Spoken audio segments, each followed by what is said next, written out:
The government's been very clear it is going to bring up many of the human rights abuses that they are concerned about. But in the end, this is a necessary visit, isn't it?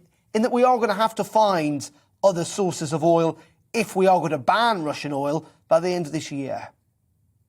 Well, first of all, I think two things. One, it's very important that the Prime Minister highlights the issue of human rights in Saudi Arabia. There has been significant progress in some of the issues in Saudi Arabia, but we need to keep the pressure on as allies and friends of Saudi Arabia to ensure that they do more that needs to be done.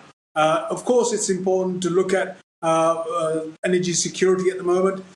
We need to look at the North Sea. We look at, to an extent, on renewables. Of course, we also need to look at supplies of oil and gas from the Gulf region, which is what the Prime Minister is doing.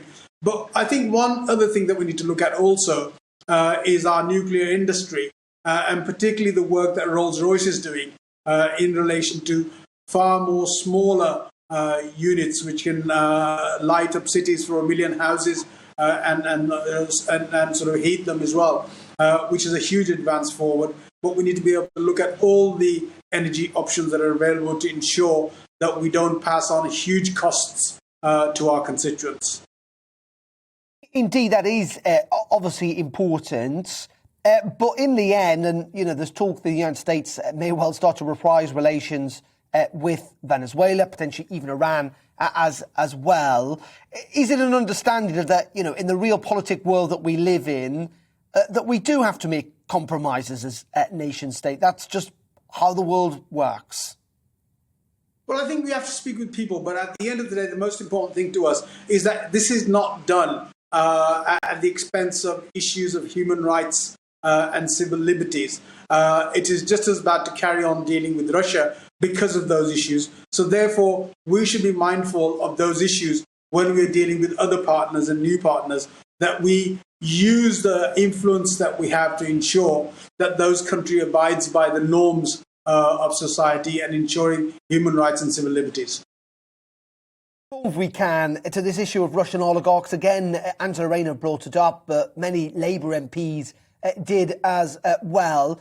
I mean, there seems to be an attempt by Labour to draw on links between the Prime Minister and Russian oligarchs to suggest something nefarious has gone on, when in the end there's very little evidence for that at all, and it's something that's been looked at not even just relatively recently, but in the past as well. Well, there's been very significant connections with the Conservative Party and with the Russian oligarchs, the Prime Minister as well, meeting people, nominating people to the Lords and allowing them to carry on in a normal way for a long time. Sanctions are now needed and they've come through. But what we have to look at is the donations that have been made to the Conservative Party, which have been quite significant in the past, and other individuals, members of the Conservative Party, who received, in some instances, contributions of more than £500,000, which is huge. So we need to look at the influence that sort of money brings in and to be able to deal with that.